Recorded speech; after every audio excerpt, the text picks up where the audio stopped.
Hello and welcome to my channel a phenomenal English with Shimon. So दोस्तों, मैं आपके लिए लेके आ गया हूँ और एक बेहतरीन लेसन। इस बार की जो वीडियो है थोड़ा लेट है, एक हफ़्ता लेट है। मैं माफ़ी चाहूँगा इसके लिए, पर आज जो लेसन होने वाला है बहुत ही बेहतरीन लेसन होने वाला है। सो उससे पहले मैं कुछ लाइन से शुरू करना चाहूँगा।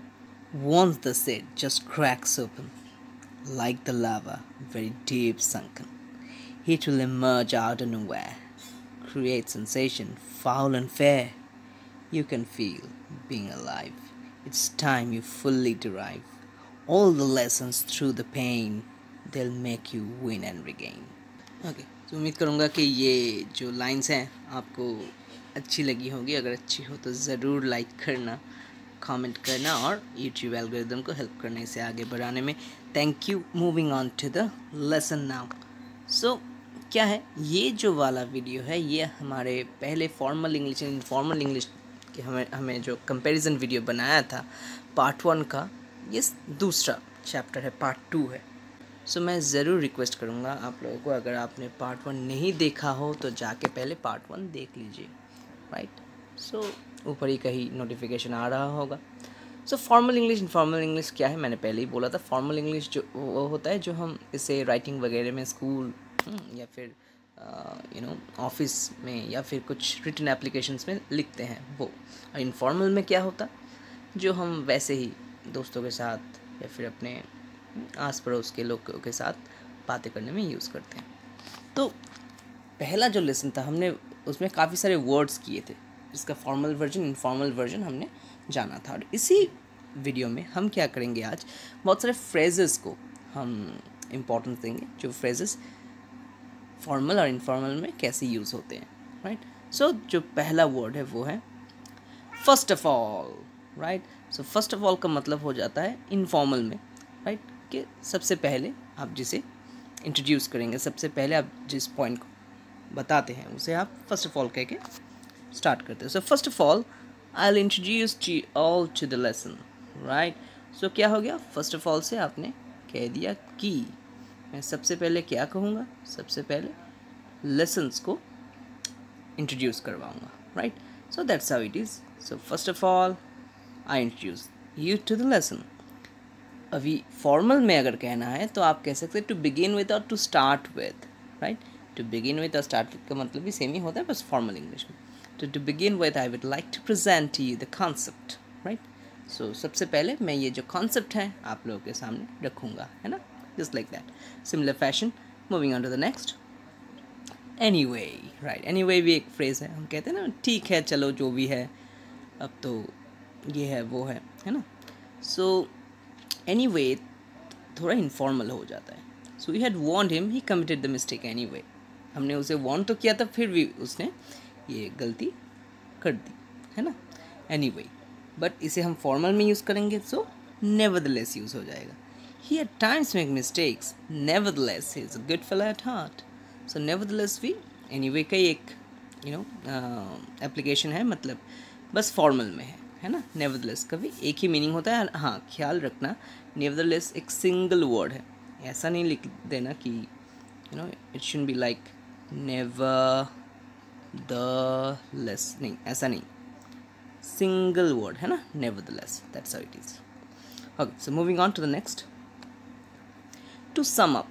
इनफॉर्मल में हम कहते हैं कि अगर एक पूरा इसका हम विश्लेषण करें, अगर इसके बारे में कुछ शब्दों में कहें, कंक्लूड करें तो ऐसा ऐसा है, right. To sum up, I added a set of recommendation to sum up my project. So project के एंड में कुछ रिकमेंडेशंस मैंने लिख दिया, ताकि मैं उसे ठीक तरीके से ख़त्म कर सकूँ। अभी फॉर्मल में हम क्या कहते हैं, सम अप नहीं कहते, कंक्लूजन कहते हैं, है ना। हमने इसे वगैरह तो लिखे ही होंगे स्कूल कॉलेज में। सो हम ऐसे लिखते हैं, सम अप के बदले conclusion. He provided some cross reference in conclusion, right, that's how it is. Moving on to the next, think about, right. कभी हम कहते हैं ना थिंक अबाउट, तो थिंक अबाउट का मतलब हो जाता है कि हम सोचेंगे, right. Will think about it letter.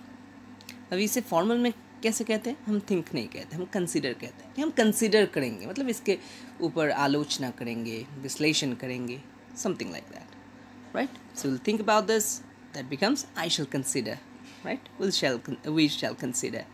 That's how it is. stand for मतलब किसी चीज़ का प्रतीकीकरण करना, है ना. Green stands for purity. तो ग्रीन क्या मतलब समझाता है हमें? प्योरिटी. सो इसका ही फॉर्मल वर्जन हो जाता है represents kindness, represents humanity, right. That's how it is. Formal version stand for हम तो यूज़ करते ही हैं, राइट.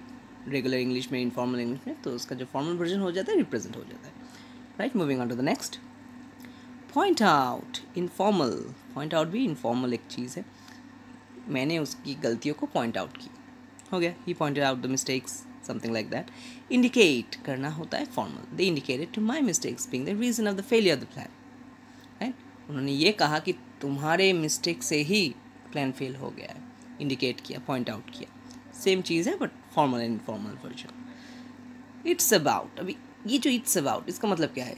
इसके बारे में, राइट. इफ़ यू से इट्स अबाउट दिस, तो इसका मतलब होता है ये इसके बारे में है, right. It's about the public interest. वही फॉर्मल में हम कहते हैं इट कंसर्न्स और it is in regards to. It concerns every individual and his और हर राइट्स, और it is in regards to our wellbeing. That's how it is. तो same ही चीज़ है, मतलब एक ही है कि इसके बारे में ये चीज़ कहा जा रहा है. किसी के बारे में अगर आप कुछ कहें, सो इट्स अबाउट इनफॉर्मल में हो जाता है, और फॉर्मल में इट कंसर्न्स और it's in regards. Okay, moving on to the next. Get on someone's nerves, right. अभी किसी के नर्व्स के ऊपर चढ़ना. काफ़ी दफ़ा आपने देखा होगा स्लेजिंग वगैरह क्रिकेट ग्राउंड में. कहते हैं ना प्रेस कॉन्फ्रेंस में आगे, they are trying to get on to the nerves of each other. क्यों कहते हैं? मतलब एक दूसरे को बॉदर करना, जैसे अनॉय करना, इरिटेट करना, इसे कहते हैं. कोई चीज़ अगर आपको इरिटेट करे, बॉदर करे, आपको प्रॉब्लम क्रिएट करे आपके लिए, सो कहते हैं कि this is getting on my nerve. So when you are mentally at peace, none can get on your nerves. So ये बहुत सही सेंटेंस है ना. अगर आप अंदर से ही पीसफुल हो, कोई आपको कुछ नहीं कर सकता, कोई आपको बॉदर नहीं कर सकता. इसका फॉर्मल वर्जन जैसे मैंने कहा बॉदर होता है, गेट ऑन समवन्स नर्व्स. उसका जो फॉर्मल वर्जन है bother. Why? What you don't value can't bother you. अगर आप किसी चीज़ को तवज्जो नहीं देते हो तो वो आपको बॉदर नहीं कर सकता. तो only things bother us that we value the most, right. That's how it is. Moving on to the next. Put off. Yes, put off. Put off मतलब किसी चीज़ को टाल देना, बाद में करूँगा ऐसा करके. I have to put off my Goa plan. So ये पुट ऑफ एक फ्रेजल वर्ब है, ग्रुप वर्ब है. ये सारे चीज़ ज़्यादातर यूएस के लोग ज़्यादा यूज़ करते हैं. अभी तो ग्लोबल इंग्लिश में सारे ही लोग यूज़ करते हैं, वैसी कोई बात है नहीं. पर जब भी आप देखेंगे कुछ बड़े वर्ड्स के लिए, वर्ब्स के लिए हमने ये सब ग्रुप वर्ब्स वगैरह यूज़ करते हैं. मतलब ये सारे टेक्निक्स हमने ज़्यादातर यूएस से ही सीखा है, right. I have to put up the Goa plan this month, right. American English का जो इन्फ्लुएंस है वो वहाँ से आया है. Moving on to the formal version, that is postpone और डिले. ये हम जानते ही होंगे, राइट. सो पोस्टपोन मतलब सेम चीज़, किसी चीज़ को टाल देना, बाद में करूँगा. We can not postpone tomorrow's meeting, right. हम कल का जो मीटिंग है पोस्टपोन नहीं कर सकते, राइट. सेम चीज़ है, put off, postpone. Okay, moving on to the last but not the least, give the go ahead और ग्रीन लाइट. किसी को ग्रीन लाइट देना मतलब किसी से कहना कि अभी ठीक है, तुम ये चीज़ लेके आगे बढ़ सकते हो, राइट. ग्रीन लाइट मतलब क्या होता है कि हाँ बोल देना, चलो ठीक है, तुम जो कर रहे हो सही कर रहे हो. और उसी का जो फॉर्मल वर्जन होता है वो होता है ऑथराइज. हमारे डायरेक्टर ने ऑथराइज किया प्रोसेस को कंटिन्यू करने के लिए. वही चीज़ हम क्या कह सकते हैं कि हमें ग्रीन लाइट दिया गया. Our boss gave us the green light. That's how it is. चाहो सो या इसी के साथ हमारा जो लेसन है वो एंड तक पहुंच रहा. इसी के साथ हमारा लेसन का एंड यहीं पे आ रहा है. सो इसी के साथ ये हो गया हमारे लेसन का एंड. मेरे ख्याल से मज़ा आया होगा आप लोगों को, बहुत कुछ सीखे होंगे आप लोग, राइट. बहुत ही जल्दी नेक्स्ट वीडियो आएगा. इस वीडियो को लाइक करो, थम्स अप करो और कमेंट करो, ताकि मुझे पता चले कि आप लोग एंजॉय कर रहे हो.